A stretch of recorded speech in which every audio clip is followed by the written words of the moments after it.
Mi marido puso mi coche a la venta diciendo, «Ya no lo necesitas, viajarás en autobús».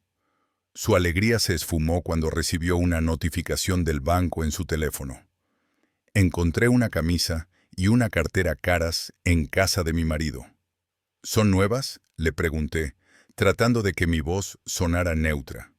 Se apartó, ajustándose el puño, sin mirarme. Me la regalaron.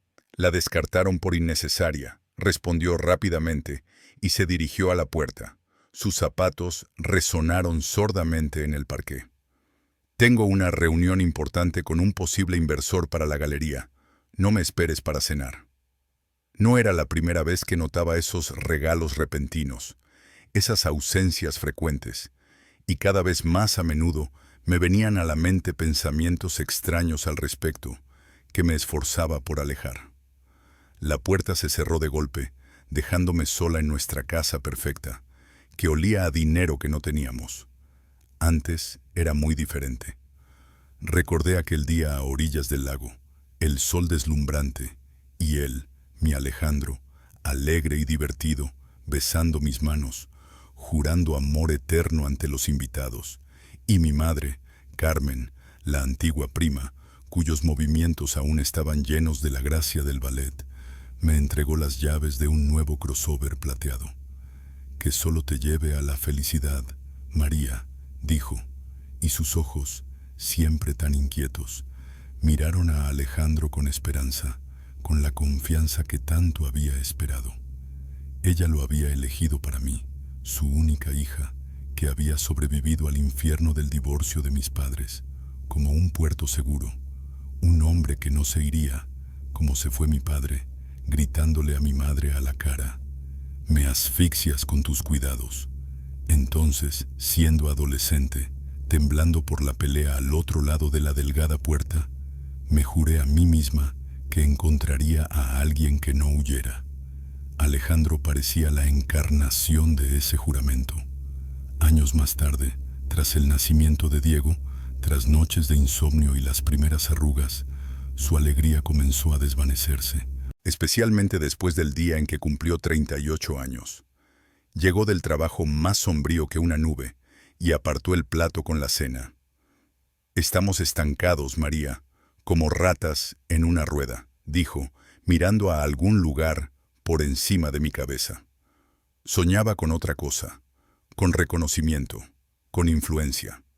Pensaba, tu madre, sus contactos en el mundo del arte, ella podría ayudarme a romper esa barrera.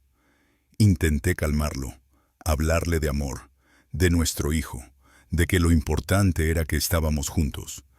Él asentía, pero sus ojos seguían vacíos. «¿Romper?», preguntó mi madre cuando él se atrevió a acercarse a ella durante una cena familiar. «Hace tiempo que no estoy en esos círculos, Alejandro. Consíguelo tú mismo. Eres talentoso». Su cortés rechazo fue un golpe para su ego.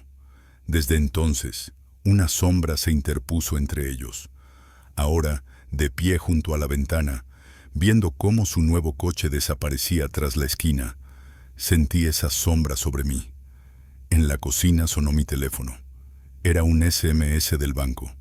Denegada la operación con tarjeta por un importe de 35.780 rublos en iridium.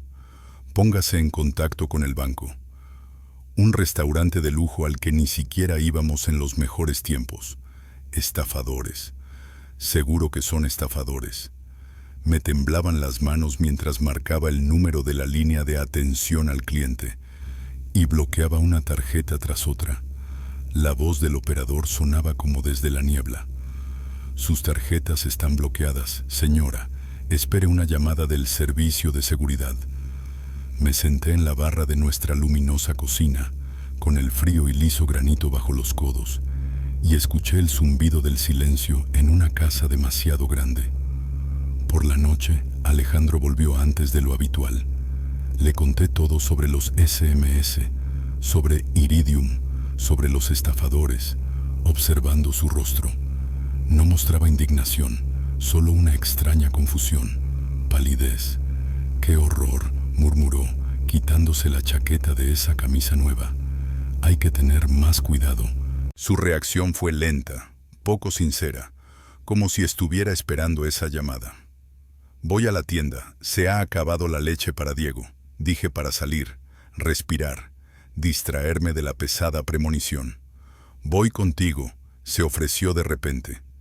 En el supermercado Carlos, cerca de casa, compramos lo necesario. En la caja, empezó a rebuscar nerviosamente entre los billetes de su nueva cartera, irritado por cada céntimo. «¿Otra vez has comprado tanto? Hay que ahorrar», murmuró sin mirarme. Me quedé callada. La cajera dijo el importe. Alejandro abrió la cartera, sacó la tarjeta y de repente se quedó paralizado.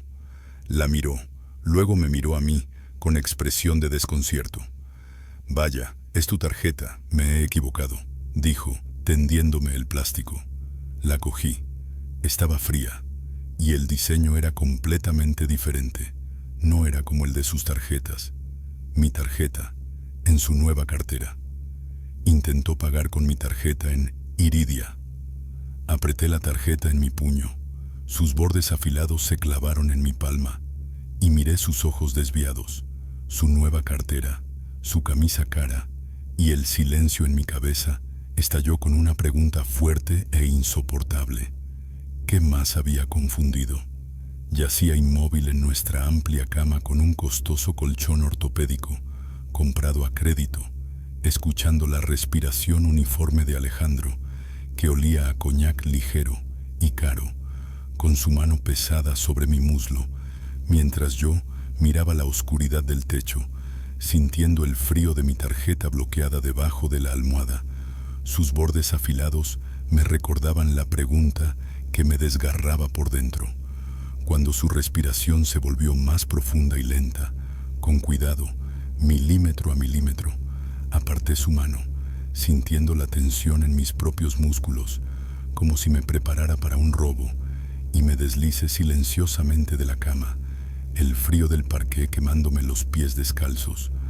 Su teléfono, negro, liso y moderno, estaba en la mesita de noche junto a las llaves del nuevo Inón. Lo cogí, sintiendo el frío del cristal y el metal, y salí silenciosamente al salón, bañado por la luz de la luna que entraba por los grandes ventanales y se reflejaba en nuestro sofá blanco y la mesa de cristal. Sabía su contraseña. Diego 2014, el año de nacimiento de nuestro hijo, nuestro sol, y mis dedos temblaban mientras tecleaba los números familiares en la brillante pantalla que iluminaba mi rostro en la oscuridad. Recordé aquella terrible noche después de que mi padre se marchara. Yo, con 15 años, sentada en el borde de la bañera de nuestro viejo apartamento, escuchando los silenciosos sollozos de mi madre al otro lado de la delgada puerta, y luego ella entró, con el rostro hinchado por las lágrimas, pero con las manos firmes. Me abrazó tan fuerte que me dolió y me susurró: «Nadie más te hará daño, hijita, no te entregaré a nadie, lo superaremos». Su carrera en la danza clásica murió ese día. Se disolvió en la hiperprotección, en las llamadas interminables, en el miedo a que yo pudiera desaparecer, como mi padre. Construyó a mi alrededor una fortaleza invisible, una prisión emocional de la que soñaba con escapar hacia un hombre de confianza. Abrí la aplicación de su banco principal, Sberbank, donde teníamos una cuenta conjunta con unos míseros 30,000, y luego encontré la pestaña Mis productos y vi otras tarjetas, otras cuentas, números desconocidos. Mis dedos se deslizaron por la pantalla, abriendo una tras otra. La primera cuenta en Tinkoff, 500,000 rublos. Se me cortó la respiración. La segunda, en Alfa Bank, 800,000 rublos. El corazón me latía con fuerza, golpeando en las sienes. La tercera, de nuevo en Sberbank, pero separada, oculta, 1,200,000 rublos. Estaba sentada en el frío suelo del salón, apretando el teléfono contra mi pecho, con los números ardiendo ante mis ojos. Millones, millones de rublos. Y ayer discutimos en la tienda por un paquete de requesón de más para Diego. Él decía que había que ahorrar, que los proyectos no daban lo suficiente. Mentira. Una mentira descarada y descarada. Recordé a Alejandro hace solo un año, sentado frente a mi madre en la mesa de su acogedora cocina con aroma a vainilla, jugando nerviosamente con una servilleta, con su rostro habitualmente seguro, ahora tenso. Carmen, tú conoces a tanta gente en el mundo del arte, en el ministerio. ¿Podrías decirme a quién acudir? ¿Me ayudarías a romper esta barrera? La galería de mis sueños. Hablaba de reconocimiento, de grandes proyectos. Mamá bebió un sorbo de té. Su mirada era cortés, pero distante. Alejandro, querido, hace tiempo que no estoy en esos círculos. Mis contactos son del siglo pasado. Tienes talento, debes conseguirlo por ti mismo. Vi cómo sus ojos se oscurecían por el resentimiento y la ira, cómo apretaba el puño bajo la mesa. Esperaba apoyo, un empujón hacia arriba, y recibía una cortés negativa. Su alegría se apagó por completo en ese momento. Necesitaba una prueba, algo tangible, no solo números en la pantalla. Me levanté, con las piernas temblorosas, y fui al vestíbulo, donde colgaba su nueva y cara chaqueta, comprada con esos mismos regalos innecesarios. Metí la mano en el bolsillo exterior derecho, vacío. En el izquierdo, vacío. El bolsillo interior. Mis dedos tropezaron con algo duro, un sobre, un simple sobre blanco de oficina. Lo saqué, con las manos temblorosas. Dentro había una copia impresa, una fotografía en color. Alejandro estaba sentado a una mesa en un restaurante acogedor y claramente caro, no en el Iridia, pero no menos ostentoso, con el rostro animado, sonriendo y levantando una copa. Junto a él, pegada a su hombro, estaba sentada una mujer. No era joven, pero era atractiva, con el pelo canoso recogido en un moño alto y rasgos afilados. Llevaba un vestido provocativo y ajustado de color rojo brillante. En el reverso de la fotografía, con una letra cuidada pero desconocida, había unas líneas escritas. Las azucenas tigresas son de color sangriento. Su aroma cambia el carácter. Me estremecí. ¿Era esa la mujer, el regalo, la fuente de dinero, la razón de la infidelidad? Apreté la foto contra mi pecho, sintiendo cómo las lágrimas calientes y traicioneras de la ira y el dolor corrían por mis mejillas. ¿Quién era ella? ¿Su nuevo sueño, comprado con nuestros millones? Cogí mi teléfono, que estaba cargándose junto al espejo del vestíbulo, y con dedos temblorosos fotografié tanto el rostro de la mujer como la siniestra inscripción en el reverso. Sin pensarlo dos veces, impulsada por una ira ciega y el desesperación, abrí el chat con mi madre y le envié la foto. «Mamá, ¿quién es esta? ¿Conoces a esta mujer?» El teléfono en mi mano vibró casi al instante. La pantalla brilló intensamente en la oscuridad del vestíbulo, mostrando el nombre Mamá. Pulsé el botón verde. Me acerqué el teléfono a la oreja y oí su voz, quebrada por el horror. «Isabel, María querida, ¿de dónde has sacado eso? Dios mío, Alejandro se ha liado con ella». La voz de mi madre al otro lado del teléfono sonaba como un último suspiro.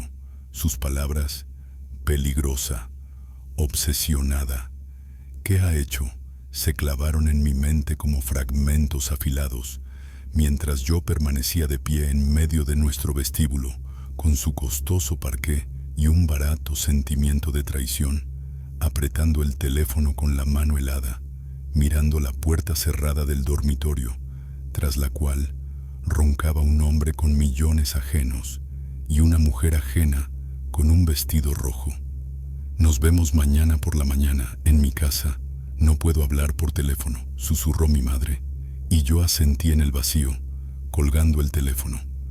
Su pánico solo echó más leña al frío fuego de la determinación que ardía en mi interior. No volvía a acostarme con Alejandro. Su respiración ahora me parecía extraña y hostil.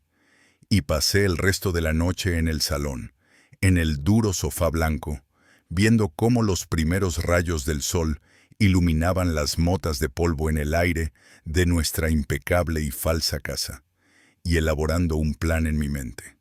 Recordé a mi madre contándome sobre Isabel años atrás, mientras tomábamos el té en la cocina, con un tono cauteloso, como si temiera despertar a una vieja serpiente. Talentosa, inmensamente, pero imprudente, María, decía, mirando su taza. Estaba dispuesta a todo por un papel, a intrigar, a escandalizar. Y luego se casó con ese, bueno, un hombre muy influyente con un pasado oscuro. Tras su muerte, ella lo heredó todo: el dinero, los contactos y la certeza de que todo le estaba permitido. Mi madre se estremeció entonces. Es como una tigresa que protege a su presa. Mejor no cruzarse en su camino. Me levanté al amanecer. Me di una ducha helada. Me vestí con un sencillo traje gris, ajustado y severo, como una armadura, y me pinté los labios con un pintalabios brillante, el único toque de color en aquella mañana gris. Desperté a Diego. Lo acompañé al colegio por su ruta habitual, en su autobús habitual. Le di un beso en la cabeza y respiré su aroma de inocencia infantil, que ahora parecía el único lugar puro de mi mundo. ¿Todo bien, cariño?, preguntó, mirándome con sus grandes ojos, heredados de su padre. Todo bien, vete, sonreí, y esa sonrisa me quemó los labios con su falsedad. Recordé el día en que llevé a Alejandro a casa de mi madre por primera vez, a su pequeño piso de Khrushchev, repleto de recuerdos de ballet. Ella lo estudió como una experta, le hizo preguntas sobre sus planes, su familia, sus opiniones sobre la fidelidad. Luego, cuando él salió al balcón a fumar, ella me tomó de la mano. «Es de fiar, María», dijo con firmeza, con una rara tranquilidad en los ojos. «Mira cómo te mira, como si fueras la única. No te abandonará, como yo soñaba para mí». Su veredicto fue entonces para mí la máxima autoridad, un sello de aprobación. Ahora ese sello me quemaba como una marca de estupidez. Me senté en el metro, el bullicio de la mañana, los cuerpos ajenos, el olor a sudor y perfume, me parecían un escudo contra el espacio demasiado grande y demasiado vacío de mi vida. Salida en la sucursal central del Sberbank, un edificio enorme, columnas, suelo de mármol frío, murmullo de voces y golpeteo de teclados. Cogí un ticket de la cola electrónica, el número 167, y me senté en una fría silla de plástico en la sala de espera, entre docenas de personas como yo, con sus pequeñas tragedias financieras. Mi tragedia me parecía ahora enorme, monumental. Recordé a Alejandro unos meses atrás, cuando regresó a casa inusualmente emocionado, con los ojos brillando con un fuego antiguo, casi olvidado. «María, imagínate, encontré un inversionista», exclamó mientras se quitaba la chaqueta. «Uno serio, con dinero. Está dispuesto a invertir en mi proyecto con el espacio artístico. Una gran suma». Me alegré al ver su entusiasmo. «Es maravilloso». «¿Quién es?». Su rostro se crispó ligeramente. «Por ahora no te lo diré. Es confidencial, ¿entiendes? Pero todo va a salir genial». Me abrazó, pero había algo tenso en su abrazo, y el olor de su ropa era extraño, un perfume ácido y caro. «María, ventanilla 14», se oyó una voz mecánica por el altavoz. Me levanté, enderezando la espalda, y me dirigí a la ventanilla indicada, donde había una joven con expresión indiferente. «Quiero presentar una solicitud de división de los bienes gananciales», dije con claridad, dejando mi pasaporte y mi certificado de matrimonio sobre el mostrador, y la congelación de las cuentas de mi cónyuge en el marco del proceso de divorcio. La chica asintió sin mostrar interés y me entregó un grueso paquete de formularios. Los rellené con fría precisión, escribiendo cada letra indicando los números de sus cuentas secretas que había memorizado por la noche. Las cantidades ya no me parecían dinero real, sino cifras de traición. Luego vino la oficina del abogado del banco, las explicaciones secas, las firmas. Mi mano no tembló ni una sola vez. Presenté en la secretaría del juzgado de paz de mi lugar de residencia una demanda de divorcio y división de bienes. Pagué la tasa estatal con mi única tarjeta desbloqueada, sintiendo una extraña y gélida calma. Salí del fresco banco a la ruidosa calle bañada por el sol. Expuse mi rostro a los cálidos rayos, tratando de calentar el frío interior, y metí las copias de los documentos en mi viejo bolso de cuero. Y entonces una sombra cayó sobre mí. Levanté la vista. Ante mí estaba Alejandro. Su rostro estaba mortalmente pálido bajo el bronceado veraniego. Sus ojos, muy abiertos, ardían con una ira pura e incontrolable. Respiraba con dificultad, como si hubiera corrido una maratón, apretando las llaves de su coche con tanta fuerza que se le ponían blancos los nudillos. Había visto de dónde salía. Vio la carpeta en mi mano. Lo sabía. Sus labios se curvaron en un gruñido silencioso antes de exhalar un susurro ronco y ahogado, lleno de odio y pánico. ¿Qué has hecho, idiota? Dio un paso hacia mí. Su mano se levantó instintivamente, no para golpearme, sino en un gesto de absoluta pérdida de control, y yo me acurruqué contra la fría pared de piedra del banco, sintiendo los latidos de mi corazón en la garganta, comprendiendo que mi guerra acababa de pasar de la fase teórica a una muy real y muy peligrosa. Su rostro, desfigurado por la ira y el miedo, estaba a centímetros del mío. Su aliento caliente olía a café y adrenalina, y su mano levantada temblaba en el aire, sin bajar, pero bloqueándome el camino para retroceder a lo largo de la fría pared de piedra del Sberbank, donde los transeúntes ya comenzaban a reducir el paso, lanzando miradas curiosas a nuestra escena muda.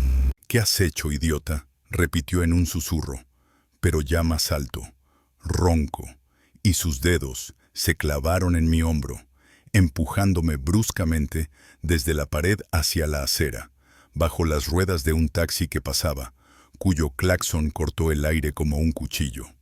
«Lo has destrozado todo», gritó a pleno pulmón, sin prestar atención a la gente que se volvía a mirar, con los ojos siempre tan cálidos, ahora helados y enloquecidos.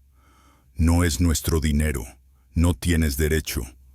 Me aparté, ajustándome el bolso con los valiosos documentos, sintiendo cómo el miedo daba paso a una fría ira alimentada por una noche sin dormir y por las cifras de las cuentas ajenas. «¿No es nuestro?», exhalé, mirándole directamente a los ojos. Mi voz sonaba inesperadamente tranquila y clara en la ruidosa calle. «¿De quién son, Alejandro? ¿De Isabel? ¿Por qué? ¿Por los servicios de un amante? ¿Por convertirte en su juguete caro?». Su rostro se crispó.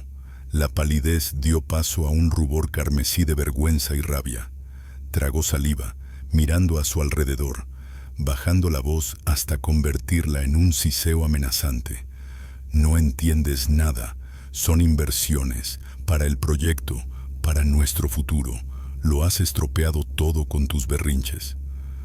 Recordé el día en que firmamos los documentos de la hipoteca de ese mismo apartamento, sentados en la acogedora oficina del banco, que olía a pintura fresca y esperanza, con Alejandro apretándome fuerte la mano y los ojos brillantes. «Nuestra fortaleza, María», susurró, firmando junto a mí. «Aquí crecerán nuestros hijos.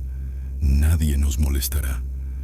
Creí cada palabra, sintiendo que por fin encontraba terreno firme bajo mis pies después de las pesadillas de mi infancia. «Inversiones», repetí ahora, y mi risa sonó brusca e inapropiada. «Millones de rublos en cuentas secretas, ropa nueva, restaurantes, y mi tarjeta en tu cartera en Iridia también es una inversión». Vi cómo mis palabras daban en el blanco, cómo se encogía por dentro. Te arrepentirás, María, siseó, con la mirada deslizándose por mi bolso, con los documentos como si fuera una bomba. No tienes ni idea de en qué te has metido. Retira tu estúpida declaración antes de que sea demasiado tarde. Recordé aquella extraña visita de Isabel a mi madre hacía un par de años. Su aparición en la puerta del piso, con su abrigo caro, su maquillaje llamativo y su mirada despectiva hacia el modesto entorno. Se sentó a la mesa de mi madre. Bebió té de una delicada taza de porcelana que mi madre guardaba para invitados especiales, y sus ojos, fríos y evaluadores, se deslizaron sobre mí, sobre las fotos de Diego. Tu yerno es un hombre enérgico, dijo de repente, dirigiéndose a mi madre, pero mirándome a mí. Necesita espacio, Carmen. Alas. No. Una jaula. Mamá no dijo nada, pero vi cómo apretaba los labios y cómo se tensaba la espalda bajo el viejo cardigan. ¿Demasiado tarde?, espeté, dando un paso atrás para crear distancia. Era tarde cuando decidiste vender a nuestra familia por tus inversiones. Me di la vuelta bruscamente y me alejé sin mirar atrás, sintiendo su mirada de odio en mi espalda, apretando el bolso con tanta fuerza que se me entumecieron los dedos. Necesitaba ir a casa, con Diego, a la fortaleza que de repente parecía sitiada. Viajaba en metro, sin sentir el empujón, mirando el reflejo negro en la ventana del vagón, donde brillaban mis ojos, demasiado grandes, con ojeras. Recordé el cuadro que había restaurado hacía un mes, supuestamente de un maestro desconocido del siglo XIX, que Alejandro había traído al taller. Lo encontré casi en la basura, ¿te imaginas? Es nuestra oportunidad, Ann, exclamó entonces con entusiasmo.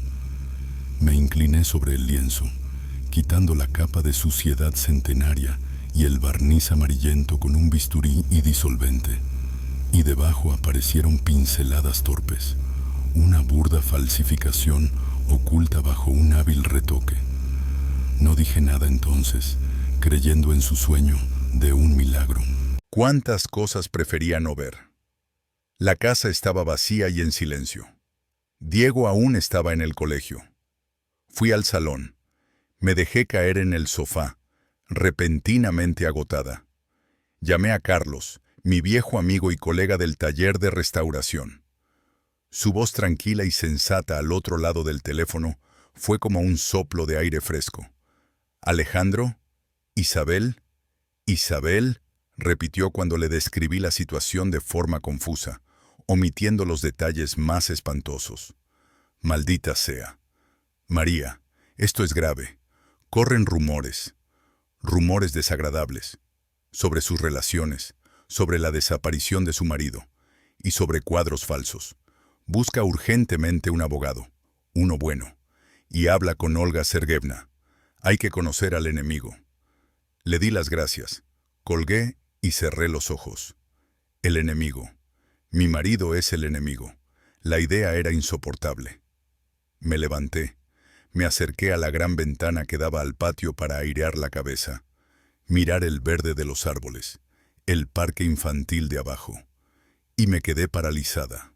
Mi coche no estaba en su sitio habitual, debajo de las ventanas. Ese crossover plateado, regalo de mi madre. El espacio vacío en el asfalto me miraba como un agujero negro. Se me encogió el corazón. Cogí el teléfono, con las manos temblando de nuevo. Abrí la aplicación del sitio web de anuncios donde una vez vendimos una cómoda vieja. Entré en mi cuenta y lo vi. Un anuncio nuevo y activo. Una foto de mi coche tomada esta mañana, mientras estaba en el banco. Un título llamativo. Vendo BMW X3, año 2015. Excelente estado. Urgente. Y una pequeña marca. Publicado desde tu cuenta. En mi teléfono que tenía en la mano, recibí una notificación, push. Tu anuncio de venta de coche se ha publicado con éxito. Me giré lentamente.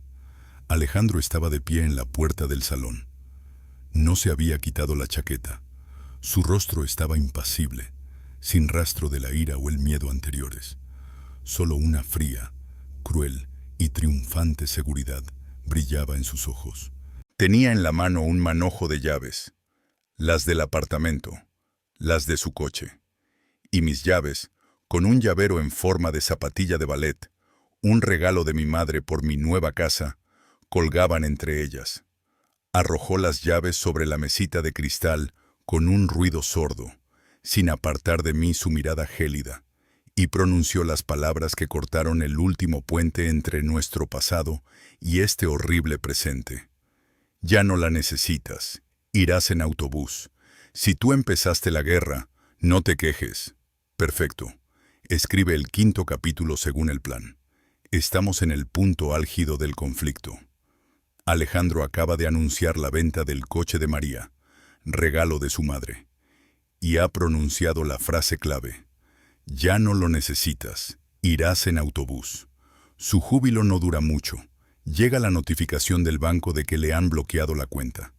Ahora hay que, 1. Describir su brusco cambio de emociones, de la euforia al horror. 2. Introducir flashbacks, el regalo del coche por parte de la madre en la boda, la escena de la compra del traje por parte de Lidia, fragmentos de la conversación telefónica de Alejandro sobre el dinero. 3. Crear una entrada espectacular de Isabel y Carmen. 4. Mantener el ritmo rápido de la narración, como en los capítulos anteriores. 5. Utilizar solo el estilo directo sin interrupciones en los diálogos. Detalles importantes. Las llaves del coche están ahora sobre la mesa de cristal. Alejandro sostiene en la mano su teléfono, en el que recibe una notificación. María está de pie junto a la ventana, tras haber visto que el coche no está. En el apartamento huele a café. Mañana. Empezaré con la reacción de Carmen a las palabras de Alejandro, luego con la señal de su teléfono y acto seguido con su explosión de ira. Paralelamente, introduzco flashbacks, entrelazándolos con el momento presente. En el final, aparecen 2 mujeres en la puerta, donde se hace especial hincapié en la réplica de Lidia. Sus palabras, irás en autobús, quedaron suspendidas en el aire de nuestro luminoso salón, pesadas y definitivas, como una sentencia, y la alegría en sus ojos era fría y aguda, como la hoja de un cuchillo clavada en mi corazón. Yo estaba de pie junto a la ventana, mirando el espacio vacío debajo de ella, donde solo una hora antes estaba el regalo de mi madre, símbolo de su fe en nuestra felicidad, y sentía cómo se me escapaba el suelo bajo los pies, mientras él continuaba, con su voz resonando con cruel convicción. Lo venderé rápido, a buen precio, y el dinero se destinará a cubrir las deudas que nos has creado con tu estupidez con el banco. Es el comienzo de la división de bienes que tú misma has iniciado. Dio un paso adelante. Su figura con su costoso traje parecía extraña y hostil en nuestro espacio que antes era común. Recordé aquel día en la boda, el sol, las risas, el aroma de las flores, mi madre, aún esbelta y radiante de felicidad, entregándome un llavero con una zapatilla de ballet y las llaves de un flamante crossover plateado. Que solo te lleve a la felicidad, hijita, dijo, y sus ojos, siempre llenos de inquietud, miraban a Alejandro con absoluta confianza. Entonces él tomó las llaves, se las llevó a los labios y sus ojos brillaron con sincera alegría. Gracias, Carmen. No es solo un coche, es tu confianza. Estaré a la altura. Le besó las manos y yo lloré de felicidad, pensando que la fortaleza estaba construida para durar siglos. El coche de mamá, exclamé con voz ronca, por las lágrimas reprimidas y la rabia. No tienes ningún derecho. No es algo que hayamos ganado juntos. Es un regalo suyo para mí. Me abalancé hacia la mesita, donde estaban las llaves con un llavero en forma de zapato, pero él estaba más cerca y las golpeó con la mano, aplastándolas contra el cristal. Tu madre es parte de nuestra familia. Sus regalos son propiedad común, dijo con tono severo, en el que se trasluce un antiguo y oculto descontento con su madre, con su negativa a apoyarlo. Y ahora es un activo líquido, y se venderá, para compensar tu estúpida acción. Recordé una escena que había visto por casualidad hacía un mes. Alejandro e Isabel en una boutique de Petrovka. Él estaba de pie frente al espejo con un traje que costaba lo mismo que nuestro sueldo mensual. Isabel, con su característico vestido rojo, le arreglaba la solapa, y sus dedos con uñas largas se detuvieron en su pecho. «Te queda bien, querido», dijo ella con voz llena de placer posesivo. «Te mereces algo mejor que una vida gris a crédito y eternos recortes. Yo te daré alas». Alejandro sonreía, pero en sus ojos se leía la incomodidad, mezclada con un brillo codicioso. «Gracias, Isabel. Estás cambiando mi vida». «¿Compensar?», me reí, y el sonido fue amargo y áspero. «¿Compensar tus cuentas secretas? Tus cenas en Iridia, tu nueva vida con el dinero de esa Isabel». Vi cómo su rostro se crispaba al mencionar su nombre, cómo la euforia daba paso a un destello de miedo. En ese momento, su smartphone, que estaba junto a las llaves sobre la mesa, no solo sonó, sino que emitió una señal sonora, aguda y alarmante de notificación bancaria, una especial, la que él había configurado para operaciones importantes. El sonido rompió el silencio. Cogió el teléfono de forma mecánica y sus dedos se deslizaron por la pantalla para leer el mensaje, y vi cómo se le iba toda la sangre de la cara. Se volvió gris pálida, como de cera. Sus ojos, que un segundo antes estaban llenos de cruel triunfo, se dilataron por el puro horror animal. Su mano con el teléfono tembló tanto que el aparato casi se le cae. Leyó el mensaje en voz alta.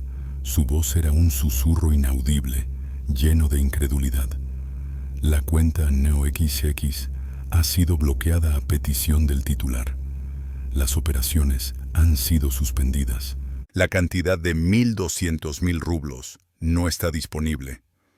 El silencio en la habitación se hizo ensordecedor. Su triunfo se evaporó, dejando solo pánico. Levantó la vista hacia mí y ahora solo había en ella una furia salvaje y acusadora, mezclada con desesperación. «¿Qué has hecho? Es su dinero. ¿Lo entiendes? ¡Suyo!». Casi gritó, agitando el teléfono delante de mi cara, como si yo pudiera cancelar la notificación. «Nos has firmado la sentencia de muerte». Recordé un fragmento de su conversación telefónica que había escuchado una semana antes, cuando salía del baño. Él estaba en el balcón, con la voz apagada, asustada. «Sí, sospecha algo. Isabel está furiosa. Hay que sacar los activos urgentemente, antes de que sea demasiado tarde. Yo decidiré». Entonces no le di importancia. Lo achacé a sus preocupaciones profesionales. Ahora esos fragmentos encajaban en un panorama aterrador. Él seguía gritando algo, con el rostro desfigurado por una mueca de horror, y yo me quedé petrificada, tratando de comprender la profundidad del abismo en el que habíamos caído.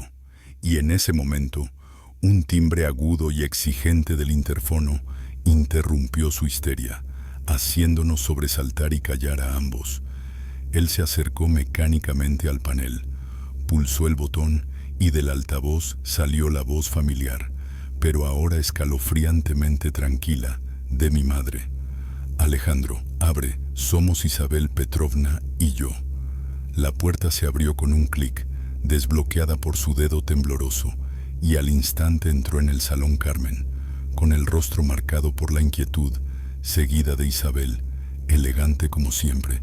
Isabel, con un vestido de color burdeos intenso. Su mirada aguda se deslizó por Alejandro, que se había quedado paralizado con el teléfono en la mano, por mí, por las llaves sobre la mesa, y sus finos labios se estiraron en una sonrisa fría y maliciosa. «Alejandro, querido», dijo, y su voz sonó como el siseo de una serpiente. «Te advertí que tu modesta ratoncita doméstica podría tener...» ¿Dientes? Sus ojos, fríos y burlones, finalmente se posaron en mí. La voz de Isabel, tu ratoncita doméstica puede tener dientes, quedó suspendida en el aire del salón, gélida y venenosa, y su mirada burlona se deslizó de Alejandro, que se había quedado paralizado con el rostro lívido y el teléfono en la mano, a mí, que estaba de pie junto a la ventana, como si estuviera evaluando a su presa. Detrás de ella, en la puerta, se vislumbraba a mi madre, Carmen, con el rostro ceniciento y los ojos enormes por el horror, tratando de captar mi mirada, suplicándome en silencio que tuviera cuidado. Isabel dio un paso adelante.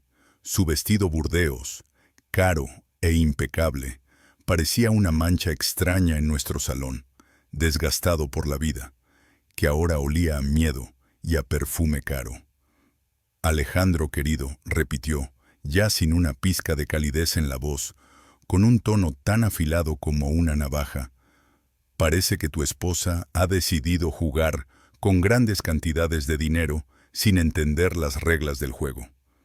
Se acercó a Alejandro, le quitó con indiferencia el smartphone de sus dedos entumecidos. Miró la pantalla con la notificación de bloqueo, y sus finos labios se curvaron en una mueca de desprecio. Mi dinero, congelado, a petición de... ¿Quién? Su mirada, pesada e implacable, se posó lentamente en mí. Recordé la historia que me contó mi madre sobre su juventud en el teatro, cómo Isabel, entonces una actriz principiante con un temperamento fogoso, le arrebató literalmente el papel principal a Carmen, filtrando al director información comprometedora sobre su supuesto romance con un mecenas casado. Mi madre lloró en el camerino, e Isabel, ya vestida con el traje de la protagonista, pasó junto a ella y le dijo por encima del hombro: «Las chicas buenas, Carmen, siempre permanecen en la sombra, recuérdalo». Sus métodos no habían cambiado en décadas, solo que ahora eran a mayor escala. «Ha presentado una solicitud al banco para congelar las cuentas como ganancias conjuntas», siseó Alejandro, recuperando por fin la voz, pero sonaba oprimido, asustado. Ya no me miraba con odio, sino suplicante, a Isabel. «Ella no lo entiende», intenté explicarle. «¿Explicarle?», le interrumpió Isabel, con un susurro peligroso en la voz. «¿Explicarle que ese dinero no es lo que has ganado vendiendo baratijas en tu miserable galería?» Se volvió hacia mí y me clavó una mirada fría y penetrante. «Querida, permítame aclarar la situación, ya que su esposo ha resultado ser un narrador tan incompetente». Se sentó en nuestro sofá blanco, como una reina en su trono, ajustándose los pliegues del vestido. «Alejandro es mi protegido, un hombre cuyo potencial vislumbré bajo una capa de gris provinciano y obligaciones familiares». Lanzó una mirada despectiva a nuestro apartamento. «Estoy invirtiendo en él, en su proyecto. No en la galería, querida, en algo más, en la creación de una red de ventas de obras de arte únicas».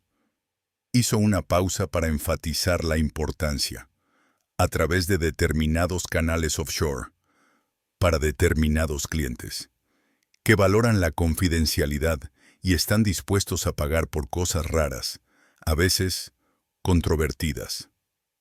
Recordé aquella noche en la que Alejandro trajo a nuestro pequeño taller un lienzo envuelto en una tela gruesa, con los ojos brillantes por la emoción del buscador de tesoros.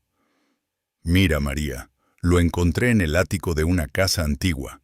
Dicen que allí vivía un coleccionista. Mira, las pinceladas. Esto podría ser». Desenrolló el lienzo. Un paisaje desgastado, supuestamente de la escuela de los itinerantes. Como experta en arte, lo vi enseguida. Una imitación torpe, una estilización. Alejandro, esto es, empecé a decir, pero él me interrumpió con vehemencia. No te precipites. Conozco a gente. Ellos lo valorarán. Es nuestra oportunidad. Entonces, no escuchó mis dudas. Estaba cegado por el sueño de ganar dinero fácil y obtener reconocimiento. Ahora lo entendía. Esas personas eran Isabel. ¿Objetos controvertidos?, repetí, haciendo que mi voz sonara firme, a pesar del temblor que sentía por dentro. ¿Te refieres a falsificaciones? ¿Cuadros robados? ¿Blanqueo de dinero a través de mi marido? Isabel se rió, breve y secamente, como el crujir de ramas secas. ¡Qué palabras tan terribles, querida! Estamos hablando del mercado del arte, donde el valor a menudo no viene determinado por la autenticidad, sino por la historia y los contactos. Su mirada se volvió dura. Su marido era mi persona de confianza, mi ejecutor. El dinero de las cuentas es capital circulante, para transacciones, para sobornos, para garantizar la seguridad. Asintió con la cabeza hacia la pantalla de su teléfono. Y ahora está congelado. Se avecina una gran transacción. Un cliente muy importante, muy nervioso. Espera garantías. Y yo tengo las cuentas congeladas gracias a tu romántico impulso por la justicia. Se levantó, se acercó a mí y sentí una oleada de perfume fuerte y amargo. Querida, te has metido en algo que no te incumbe. Has roto un mecanismo complejo. Recordé a Carlos, mi colega, su voz admonitoria al teléfono. Ten cuidado, María. Corren rumores de que su difunto marido desapareció en circunstancias extrañas, y ella está involucrada en escándalos con cuadros falsos. No se detendrá. Entonces me parecieron chismes. Ahora son una terrible realidad. Isabel se volvió hacia Alejandro. Su voz se convirtió en una orden gélida. Tienes que resolver este problema, Alejandro. Tienes que convencer a tu esposa para que retire esa estúpida denuncia. Inmediatamente, de lo contrario, volvió a mirarme lentamente, y en sus ojos no había nada humano, solo una fría y depredadora calculadora. De lo contrario, ella pagará por ello con creces. Y tú también, por ti y por tu querido hijito. La amenaza directa e inequívoca resonó en el aire como un disparo.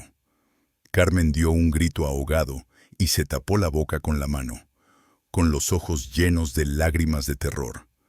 Sentí como se me iba toda la sangre de la cara.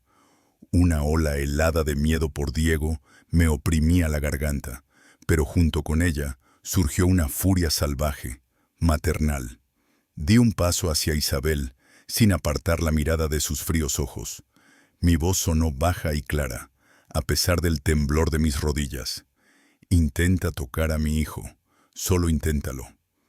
El silencio, tenso como una cuerda tras mis palabras, se rompió con el sonido agudo y penetrante de mi teléfono en el bolso. Todas las miradas se posaron en mí. Sin apartar la mirada de Isabel, saqué el aparato. En la pantalla brillaba el nombre de la tutora de Diego. El corazón se me cayó a los pies.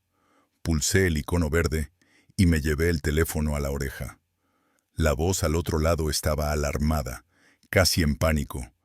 «María, venga inmediatamente». Después de clase, un hombre se acercó a Diego, se presentó como amigo tuyo y dijo que tú lo habías enviado a recoger a tu hijo. Diego se asustó y dijo que no lo conocía. No lo dejamos ir, pero este hombre insiste y se comporta de manera agresiva. Por favor, ven lo antes posible. La voz de la tutora, un hombre, se comporta de forma agresiva. Se me clavó en el cerebro como un punzón helado. Me olvidé de Lidia, de Alejandro, de los millones en las cuentas. Todo el mundo se redujo a un solo punto: la escuela, Diego, el peligro. Voy, ahora mismo, No lo dejen ir con nadie. Llamen a seguridad, grité al teléfono con la voz quebrada por el grito, y corrí hacia la puerta, arrebatando de la mesa las llaves, con el llavero en forma de zapato, sin mirar a Alejandro, que se había quedado paralizado, ni a la fría sonrisa de Isabel, ni al pálido rostro de mi madre. Diego. Logré susurrarle a Carmen, y ella asintió, comprensiva y asustada. Su mano se extendió instintivamente hacia mí, pero yo ya había salido corriendo al rellano, sin esperar al ascensor, bajando los escalones de 2 en 2, con el corazón latiendo como loco y un hijo, hijo, hijo, retumbando en mis sienes. Recordé como yo misma, con 8 años, después de que mi padre se marchara, esperaba a mi madre en la escuela, y un señor desconocido con gorra se acercó al banco y me sonrió. «María, tu madre se ha retrasado. Me ha pedido que te recoja. ¿Vamos?» Entonces, instintivamente, retrocedí, grité y llamé la atención de la profesora. Mi madre no se separó de mí ni un momento durante una semana. Su hiperprotección alcanzó su punto álgido. Dormía junto a mi cama y revisaba todos los rincones. Ahora, esa pesadilla infantil se había hecho realidad para mi hija. Salí corriendo a la calle, mirando a mi alrededor en busca de un taxi, pulsando en vano el botón del mando a distancia del coche, que ya no estaba, y me sorprendí a mí misma corriendo hacia la parada del autobús, tal y como había predicho Alejandro. Sentí una punzada de amarga ironía, pero la aparté al ver un taxi amarillo. Hice un gesto con la mano. Me metí en el asiento trasero. Escuela 174, en Sadovaya, rápido. Están amenazando a un niño. El conductor arrancó sin hacer preguntas. Llamé a Carlos, con la voz temblorosa. Carlos, la escuela. Diego, hay un hombre allí. Estoy en un taxi. No sé qué hacer. Aguanta, María. Llamaré al director. Lo conozco. Ahora contactaré con seguridad. Su voz tranquila era un ancla en medio del caos. Luego volví a llamar a la profesora. Voy para allá. ¿Qué pasa? ¿Sigue allí? Sí, está junto a la puerta, fumando, llamando a alguien por teléfono. La seguridad no le deja pasar, pero no se va. Diego está en mi despacho, llorando. Recordé a Alejandro, meciendo al pequeño Diego de 1 año en sus brazos, en ese mismo salón. Su risa era sincera, cálida. Su rostro resplandecía con ternura paterna. ¿Quién es fuerte? ¿Quién es el héroe de papá? Cuando crezcas, me protegerás. Diego aplaudía con sus manitas y reía en respuesta. ¿Cómo podía un hombre capaz de tanta ternura arrastrar a su hijo a ese basurero? ¿Cómo podía permitir que se cierne sobre él una amenaza? El taxi se detuvo bruscamente ante la conocida puerta de hierro forjado de la escuela. Le tiré un billete al conductor sin esperar el cambio y salí corriendo. Junto a la puerta, efectivamente, había un hombre con pantalones deportivos y una chaqueta oscura, con la capucha puesta, fumando y mirando nerviosamente a los guardias, 2 tipos fornidos con uniforme que le bloqueaban el paso. «Mamá», gritó Diego, zafándose de las manos de su profesora, Natalia Petrovna, que estaba junto a la puerta de la escuela, y corrió hacia mí, agarrándome con fuerza, con su pequeño cuerpo temblando como una hoja de álamo. «Es un extraño, mamá. No lo conozco», sollozaba, hundiendo la cara en mi chaqueta. Lo abracé, lo apreté contra mí, tragando saliva, sintiendo su miedo como si fuera mío. «Estoy aquí, cariño. Estoy aquí. Todo va bien». Levanté la vista hacia el hombre. «¿Quién es usted? ¿Qué quiere de mi hijo?» Tiró la colilla, dio un paso adelante, pero los guardias se movieron inmediatamente, bloqueándole el paso. «Me han encargado que recoja al niño, María Sergeyevna», dijo con voz ronca, evitando mi mirada. «Llevarlo con su padre. Alejandro Sergeyevich lo ha pedido». «¿Quién se lo ha pedido?», pregunté fríamente, sintiendo cómo la ira calentaba el hielo del miedo en mi interior. Él guardó silencio y se encogió de hombros. Me dijeron que lo recogiera, no sé nada más. Váyase, le dije con claridad, ahora mismo, o los guardias llamarán a la policía. Se quedó parado un segundo, escupió al suelo, se dio la vuelta y se alejó, desapareciendo entre la multitud que transitaba por la acera.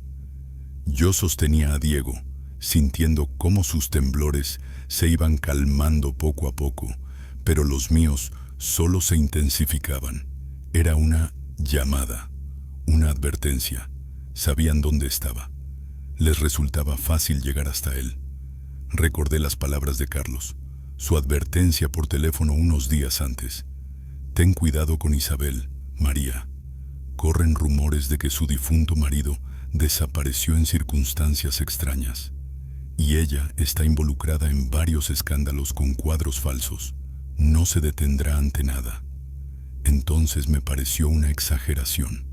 Ahora, una terrible instrucción para actuar. Llegamos a casa en taxi. Diego se acurrucó contra mí en silencio. El apartamento olía a silencio y a presencia ajena. Alejandro no estaba. Mamá, Carmen, estaba sentada en la cocina, con el rostro aún gris, sosteniendo una taza de té frío que le temblaba en las manos. ¿Se han ido?, preguntó en un susurro. Asentí con la cabeza. Senté a Diego delante del televisor y puse su dibujo animado favorito, más alto de lo habitual, para ahogar nuestras voces. Isabel. Ella. Mamá no terminó la frase. Sus ojos estaban llenos de horror. Lo sé, mamá, dije en voz baja, pero con firmeza. Me encargaré de ello. Marqué el número del comisario, Fernando, con quien ya habíamos hablado después de la pelea en el banco, y acordamos una posible llamada. Fernando, soy María. La situación se ha agravado. Mi marido me amenaza. Hoy ha intentado llevarse a mi hijo del colegio a través de una persona de confianza. Temo por mi seguridad y la de mi hijo. Puede volver en cualquier momento. Le pido que venga y tramite la expulsión. El comisario suspiró. Voy, María, espere. Llegó rápidamente.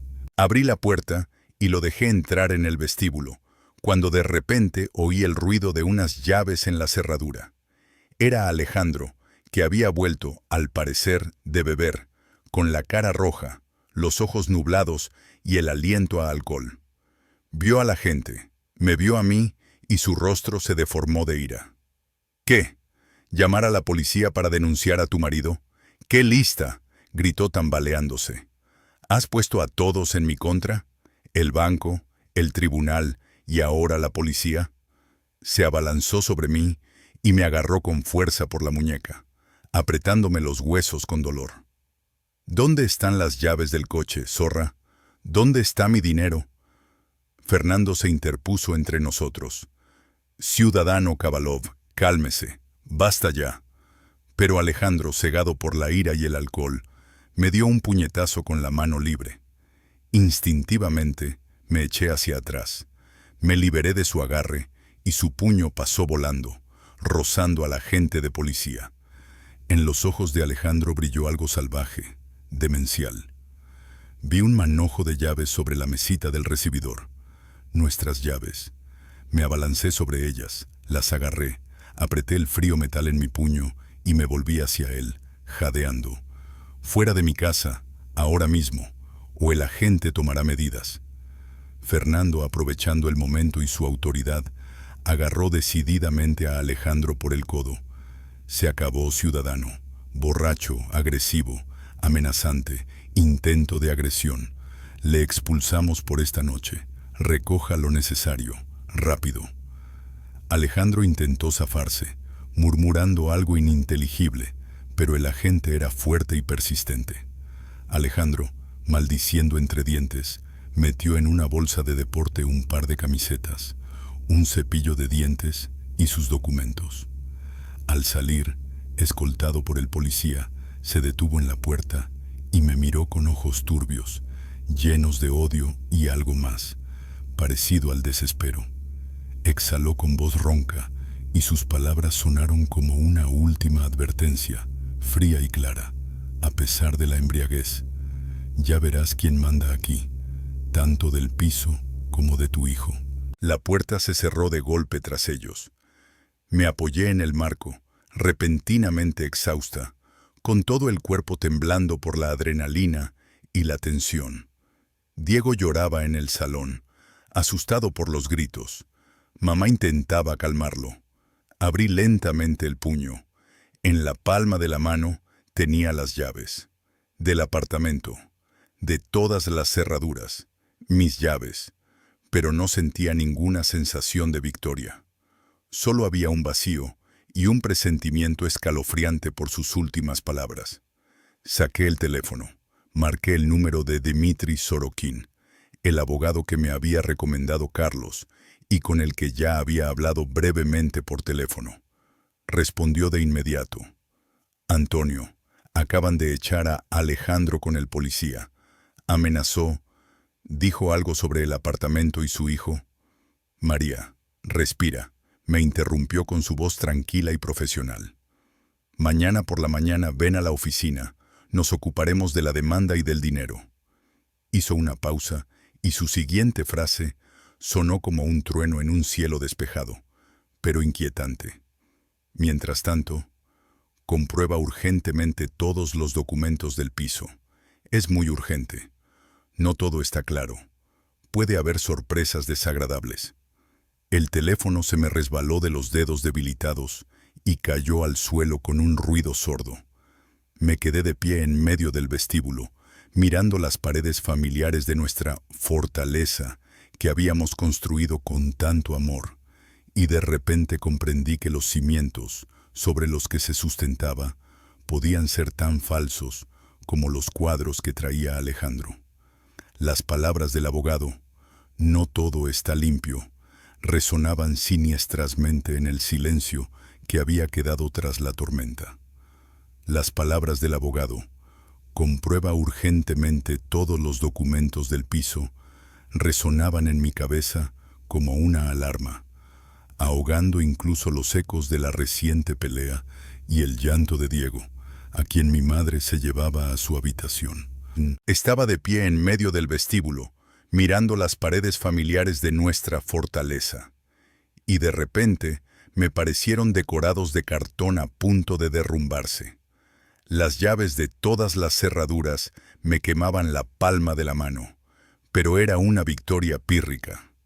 Respiré hondo, obligué a mis piernas a moverse. Fui al dormitorio, a la pesada caja fuerte camuflada como mesita de noche.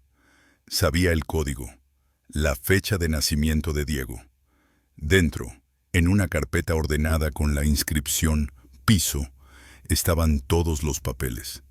La hipoteca, los extractos del registro de la propiedad, los seguros, nuestros pasaportes, el certificado de matrimonio. Saqué la carpeta, me senté en la cama, encendí la luz y empecé a hojear las páginas como una experta que busca una falsificación bajo una capa de barniz. Recordé aquel día en el banco, cuando firmamos una montaña de papeles, yo cansada, feliz, confiando en Alejandro como en mí misma. Él me indicaba dónde poner la firma. Aquí, María, y aquí son formalidades, para la refinanciación, para que los pagos sean menores. Su sonrisa era desarmante. Yo firmaba sin leer la letra pequeña. Ahora leía cada línea. El contrato hipotecario estaba en orden. Los dos éramos coprestatarios. Extracto del registro estatal de la propiedad inmobiliaria, obtenido hace 6 meses. Propiedad compartida, 1-2 para cada uno. Seguros antiguos, recibos, nada sospechoso.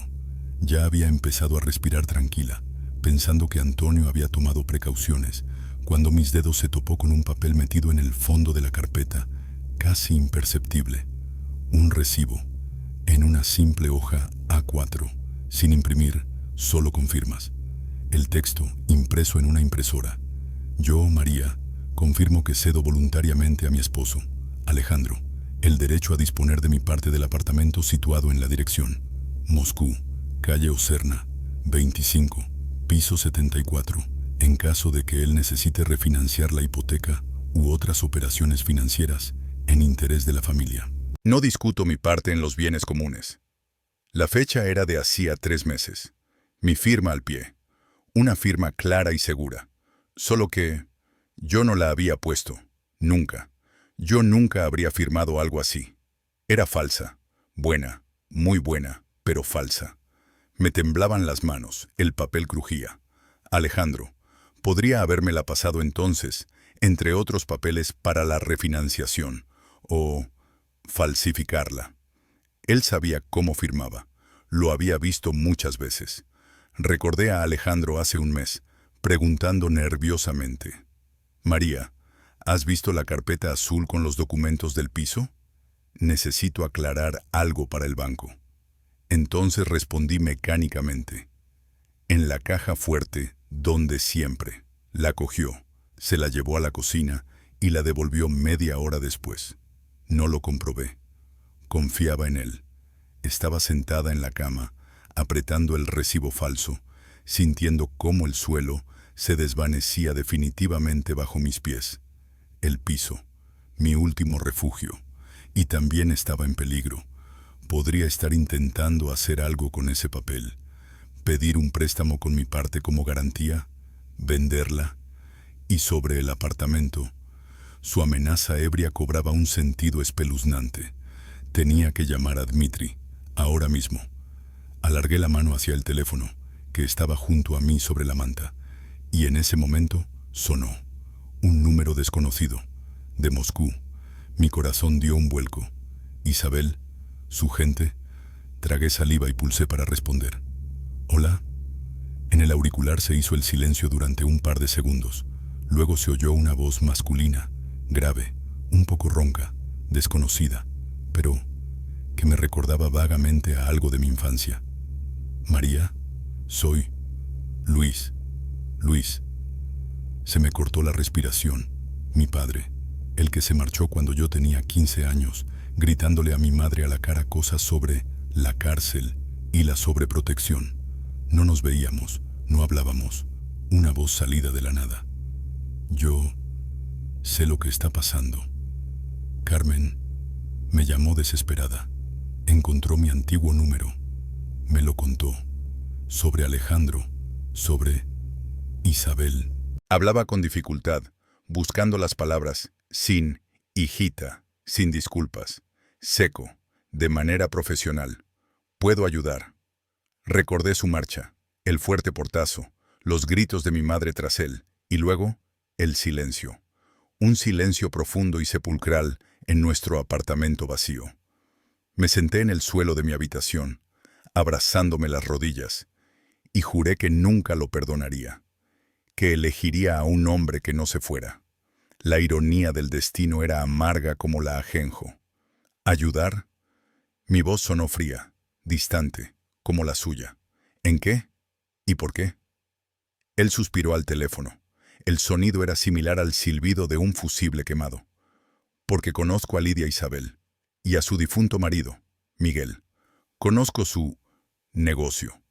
Y vi a tu Alejandro un par de veces en su compañía, cuando trabajaba como tasador para un coleccionista. Era un recadero, un chico a su servicio». Sus palabras fueron como una bofetada.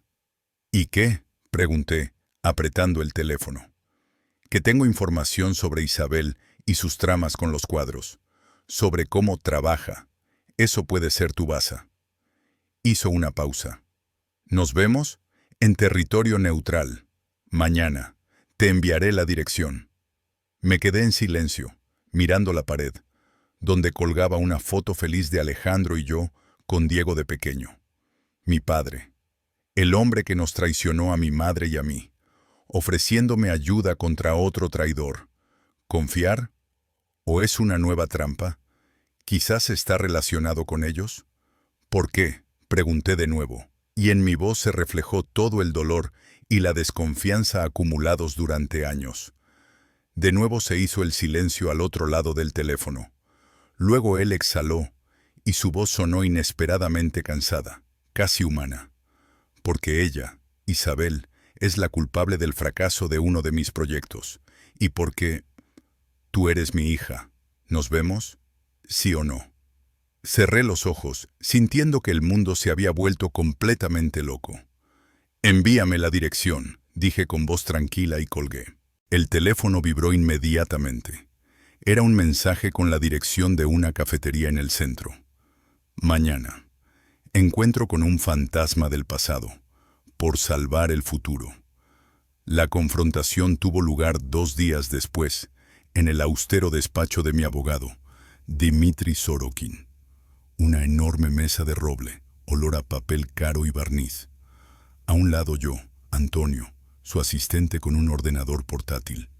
Al otro, Alejandro, que parecía agotado y 10 años más viejo, con la camisa arrugada, e Isabel Petrovna, Isabel, con un impecable traje color marfil, el rostro como una máscara de gélido desprecio, pero con los ojos entrecerrados, como los de un depredador que delataban su tensión. Antonio puso delante de ellos copias de los documentos clave de la carpeta de mi padre. Señora Isabel, señor Alejandro, mi clienta dispone de pruebas irrefutables de sus actividades ilegales, falsificación de obras de arte, blanqueo de dinero a través de empresas y cuentas ficticias, conspiración, extorsión, amenazas. Su voz era tranquila e implacable. Este material se remitirá al comité de investigación y al FSB si no llegamos a un acuerdo civilizado aquí y ahora. Isabel solo echó un vistazo a los papeles y apretó los labios. ¿Falsificaciones? Calumnias. Estos papeles no valen nada. Pero su voz había perdido la seguridad de antes. Alejandro permanecía en silencio, con la mirada fija en la mesa y las manos temblorosas. Esta es nuestra propuesta, continuó Antonio, colocando otro documento delante de Alejandro. Alejandro renuncia voluntariamente a todos los derechos sobre el apartamento situado en la calle Oserna, 25, apartamento 74, en favor de María. La reconoce como única propietaria. Se eliminan todas las cargas. También renuncia por escrito a cualquier derecho sobre el coche BMW X3, reconociéndolo como regalo prenupcial y propiedad personal de María. A cambio, Antonio miró directamente a Isabel. María no entregará el material comprometedor a las fuerzas del orden. El mundo puede no llegar a conocer nunca sus tramas, señora Isabel, pero solo con la condición de que Alejandro firme inmediatamente estos documentos y usted garantice que no interferirá en la vida de María y su hijo, para siempre. El silencio se apoderó de la oficina. Alejandro levantó la cabeza y su mirada, llena de vergüenza y desesperación, se cruzó con la mía. María, perdóname, susurró. Isabel se levantó bruscamente, haciendo estallar su silla. Firma, idiota, le espetó a Alejandro. Su máscara se resquebrajó, dejando al descubierto su rencor y su miedo. Firma y lárgate de mi vida. Eres un don nadie. Arregla tus problemas tú mismo. Me lanzó una mirada tan llena de odio que se me puso la piel de gallina. Esto no ha terminado, querida. Recuérdalo. Se dio la vuelta y salió del despacho sin mirar atrás, dando un portazo. Alejandro, encorvado, tomó el bolígrafo.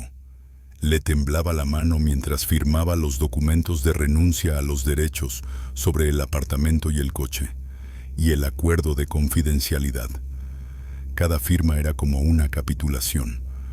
Cuando terminó, se levantó sin mirarme y salió en silencio, con el paso de un perro apaleado. Antonio tomó los documentos firmados, con una expresión de satisfacción profesional en el rostro. Felicidades, María. El apartamento es suyo, el coche es suyo, las cargas han sido eliminadas. La amenaza de Savitova, por ahora neutralizada. Enviaremos estos documentos inmediatamente al Registro Federal y al banco. Me entregó las copias certificadas. Las cogí. Los papeles eran lisos y fríos. La prueba de la victoria. Pero por dentro solo había un enorme vacío y amargura en lugar de alivio. Había ganado la batalla por las paredes y las ruedas, pero había perdido la guerra por mi familia, por la confianza, por ese amor que una vez me había parecido una fortaleza inquebrantable. Me levanté. Le di las gracias a Antonio con voz apagada y salí a la calle con los documentos del piso y las llaves del coche, que ahora eran solo míos. Tenía que recoger a Diego del colegio, enseñarle a vivir en un mundo en el que incluso las paredes más fiables pueden resultar una ilusión, y en el que la única fortaleza real es el mismo y mi amor por él. Arranqué el motor del BMW plateado, regalo de mi madre, símbolo de supervivencia, y me puse en marcha hacia el vacío del día de hoy, hacia la incertidumbre del mañana. 6 meses de silencio por las mañanas, sin escuchar el portazo de las puertas ni los pasos pesados en el vestíbulo. 6 meses de despertador a las 7 de la mañana, el aroma del café que preparo solo para mí y la respiración tranquila de Diego tras la pared de su habitación, donde cuelga un cartel en la puerta que dice Cuartel General, con un dinosaurio dibujado. El apartamento es mío, oficialmente, legalmente, con los nuevos documentos del registro de la propiedad, guardados en la caja fuerte junto con el recibo falso de Alejandro, como un recordatorio de lo frágil que es todo aquello en lo que creemos. La hipoteca se ha renegociado, la cuota sigue siendo alta, pero ahora se respira mejor, porque el aire ya no está envenenado por la mentira. Diego dibuja menos cruces negras en las caras. Una vez a la semana va a ver a Rose, una psicóloga de mirada amable y colección de peluches, que le enseña a expresar su miedo. Papá se ha ido lejos a trabajar, nos quiere, pero no sabe ser feliz aquí. Así hemos acordado explicarlo. La verdad, desnuda y cruel, esperará hasta que las heridas se curen un poco. A veces, por la noche, todavía viene. Se acurruca a mi lado como un niño y se queda en silencio, y yo le acaricio la espalda, escuchando el tic-tac del reloj en la quietud de nuestra fortaleza, donde ahora solo quedamos nosotros dos. Mamá, Carmen, dejó de llamar 10 veces al día. Viene los domingos, hornea sus famosos quesos, acaricia la cabeza de Diego y no dice nada sobre el ballet. Una vez la encontré frente al armario abierto de mi dormitorio, donde en el estante superior se acumulaba el polvo sobre sus zapatillas de punta en una vieja caja. Las miraba con ternura y tristeza, y luego cerró la puerta. Me he apuntado a yoga, hija, dijo, sacudiéndose las manos. Para la espalda y para el alma, supongo. En sus ojos, siempre tan inquietos, apareció algo nuevo, una tranquila aceptación, confianza en mi fuerza, en mis decisiones. Alejandro desapareció, como si se hubiera disuelto en la gris niebla de Moscú. Carlos, que había mantenido sus contactos en el mundo del arte, oyó que se había ido a San Petersburgo, que intentaba trabajar como gerente en una pequeña galería en las afueras y que vivía en una habitación alquilada. El dinero de las cuentas de Savitova fue parcialmente confiscado como prueba material en el lento y tedioso caso del FSB y parcialmente repartido. Mi parte se destinó al pago de deudas y a un colchón de seguridad. No busqué encuentros, no escribí. Su último mensaje de texto, recibido en plena noche hace un mes, permanece en mi teléfono como un ridículo artefacto del pasado. Perdón, no podía ser de otra manera. Cuida de tu hijo. No respondí. No hay nadie a quien responder. Isabel no desapareció. Simplemente se convirtió en un fantasma con ropa cara. Su nombre aparece en la crónica social. Galas benéficas, estrenos, siempre impecable, siempre fría. Pero Carlos, ahora nuestro amigo común, su ayuda en aquellos días fue inestimable. Llamadas al colegio, contactos con abogados, Un hombro masculino fuerte a mi lado en el juicio. Me susurró ayer mientras tomábamos un café en mi taller. El caso avanza, María. Lentamente, pero el comité de investigación está solicitando peritajes sobre los mismos cuadros de los archivos de tu padre. Sus cuentas bancarias están bajo vigilancia. Ella todavía se comporta como una reina, pero el trono ya se tambalea. Me tocó la mano con delicadeza al pasarme el azúcar. Tenía los dedos manchados de ocre. Me estaba ayudando a restaurar un fragmento complicado del paisaje. Trabajamos juntos en un proyecto. A veces, su mirada se detiene en mí más allá de lo profesional, pero yo aún no estoy preparada. Mis muros son altos y los cimientos siguen cediendo bajo el peso de los recuerdos. El taller, mi salvación. Aquí huele a aceite de linaza, a trementina y a tiempo. Me incliné sobre el caballete, sobre el retrato de una joven del siglo XIX, obra de un maestro desconocido. Capa a capa, elimino el barniz oscurecido, revelando el verdadero color. Hoy, el bisturí se ha topado con algo bajo la tosca pincelada del fondo. Con cuidado, milímetro a milímetro, voy limpiando. Y aparece otro retrato, un autorretrato. Una mujer fuerte y decidida me mira desde el lienzo, con sus ojos oscuros. Ha sobrevivido a la tormenta, y se ha pintado a sí misma sobre el dolor ajeno. Dejo el instrumento y la miro. Nos entendemos. Llevo a Diego al colegio. Su mano en la mía, cálida, viva. Me cuenta animadamente algo sobre los dinosaurios y un nuevo juego. Escucho distraídamente, miro al cielo, gris, moscovita, pero sin nubes de tormenta. Me siento en el coche, ese mismo BMW plateado, el regalo de mi madre.